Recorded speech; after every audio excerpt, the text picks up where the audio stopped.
Donc il y a eu un viol.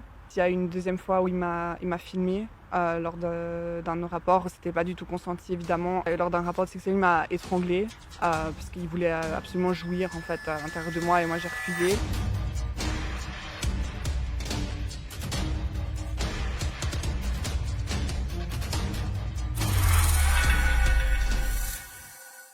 Moi j'étais allée dormir quoi, quelques heures jusqu'à ce qu'il me réveille. Lui de son côté il jouait aux jeux vidéo.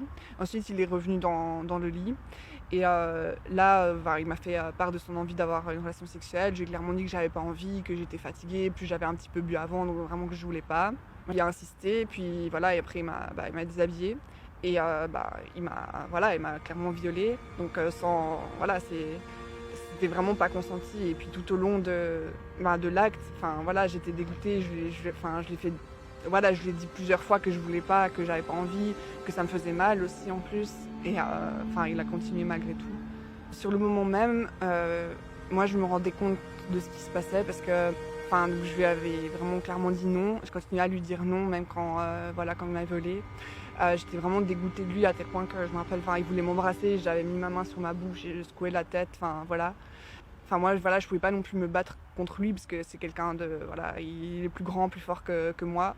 Et à un moment donné, je pense qu'il y a eu comme un truc où on se dit de toute façon, ça sert à rien de lutter et on espère juste que ça va se terminer le plus vite possible en fait.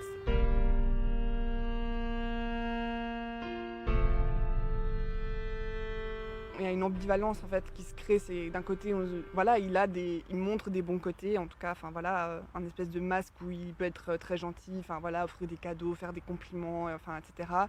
L'autre côté de lui-même en fait où voilà, il se montre violent. Moi je me suis retrouvée vraiment perdue à plus savoir si peut-être que j'exagérais, c'est peut-être moi qui voilà. Il fait tout pour qu'on se retrouve dans cette situation, à plus savoir ce qu'on pense voilà, est vrai, pas vrai, on se sent vraiment perdu.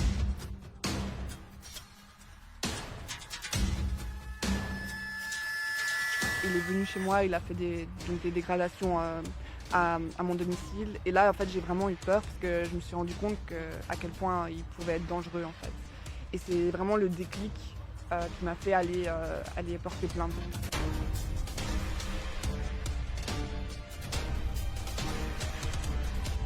Mon audition et le procès-verbal qui en a suivi, je trouve qu'il reflétait pas ce que j'avais vécu en fait.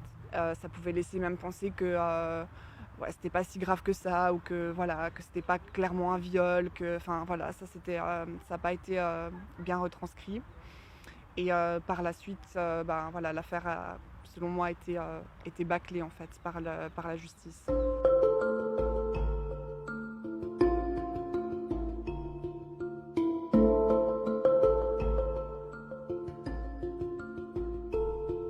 Ça doit être un travail de fond qui doit se faire au niveau de la société. On doit aussi éduquer d'un côté les hommes à respecter les femmes ou les autres hommes, peu importe, mais en tout cas à respecter les gens, et puis les femmes aussi à peut-être à être à l'écoute de leurs envies, à l'écoute de leur corps et d'arrêter de transmettre ces messages qui sont vraiment teintés de la culture du viol où on dit aux filles voilà, t'habilles pas comme ça, sors pas le soir parce que nanana, et de jeter la pierre en fait sur les victimes.